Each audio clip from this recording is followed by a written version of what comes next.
Okay, welcome back. Right, a standalone video for the BBC Micro Jetpac from Ultimate Play of the Game. I didn't actually know this came out on the Beeb, but it's on the SD card that I have with it. Now, I'm kind of working on a feature, I say kind of working, just here and there when I remember to do bits and pieces of it, showcasing Ultimate's output on this particular machine.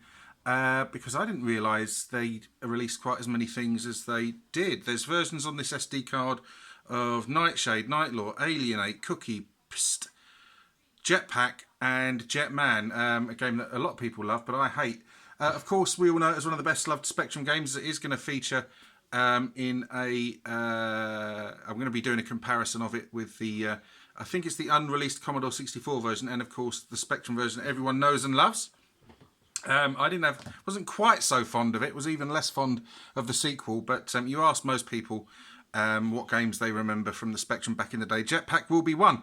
Right, we all know the premise. You've got to build collect the various bits of your rocket ship, and then once you've built that, you've got to collect the fuel to get going, and then off you can toddle into outer space and onto the next level.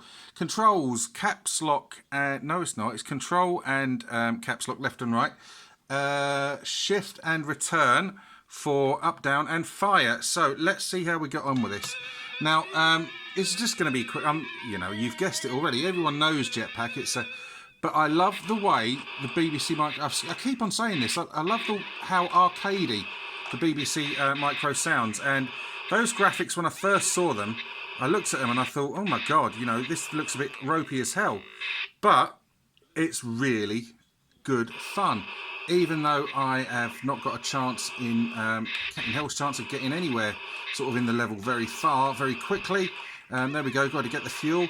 But just listen to the way that sounds. And the more I play it, the more these sort of chunky graphics grow on me. Oh yeah, Attic Attack is on the BBC as well, and I'll be showing you that. But, I just wanted to get another sort of little quick video out because I really enjoy showing people the BBC Micro, and those videos that I have done, Exile, seem to be quite popular.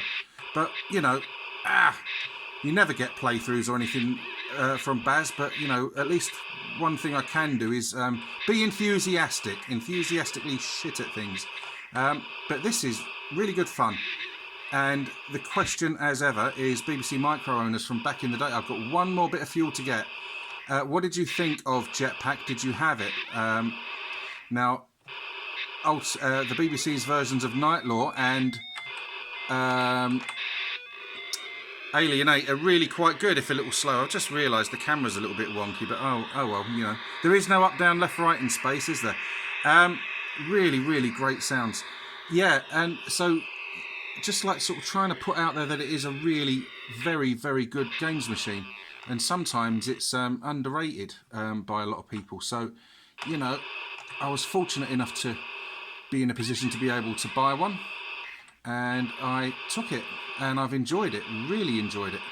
There's some dross on it, don't get me wrong. Oh, bloody hell, Baz, come on. But there's dross on all of them. Oh, I hate it when they sort of drop...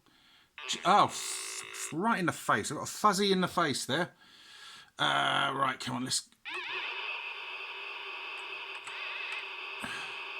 Let's get out of it. Yeah, but yeah, sounds just like an arcade machine.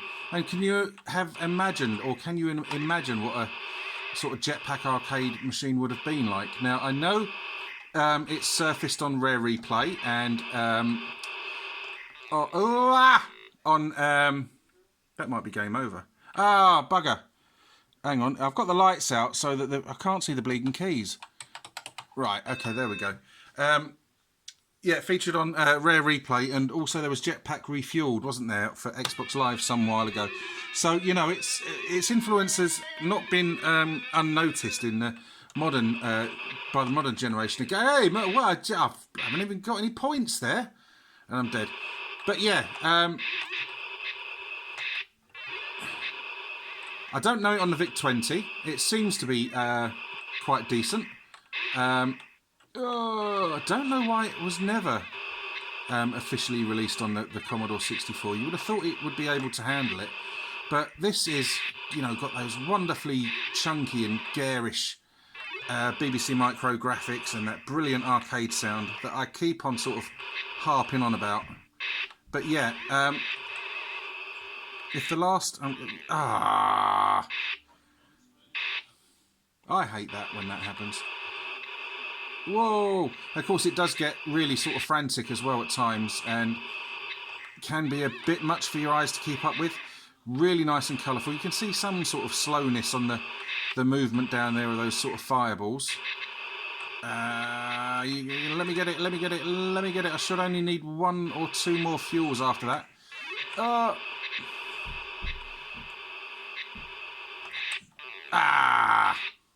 Damn.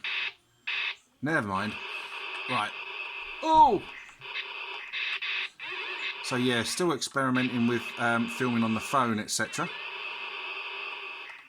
It seems, from looking at the screen, it seems to be, I hate it, come on, don't do that to me. Souls. Where's me left and right? Where's me left and right? There it is. Whoa, that was lucky. I think, don't you at some point later on, doesn't the spaceship turn into a space shuttle? I think it does.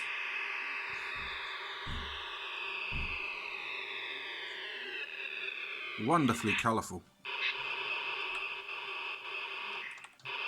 Oh, I don't... Oh, that might be game over. That is game over. Right, okay. There we go. That was just a quick showcase of Lunar Jet... No, it wasn't. It was a quick Jetpac... showcase of Jetpac on the BBC Micro, despite not being one of my favourite games of all time. That version is really, really good, and it is quite enjoyable. So, as ever, if you like the video, please let me know. If you wish to subscribe, please do so. But if you do subscribe, please, please, please take the time to join in with the conversation, because that's what it's all about. Thank you ever so much for watching. Take care of yourselves. Goodbye.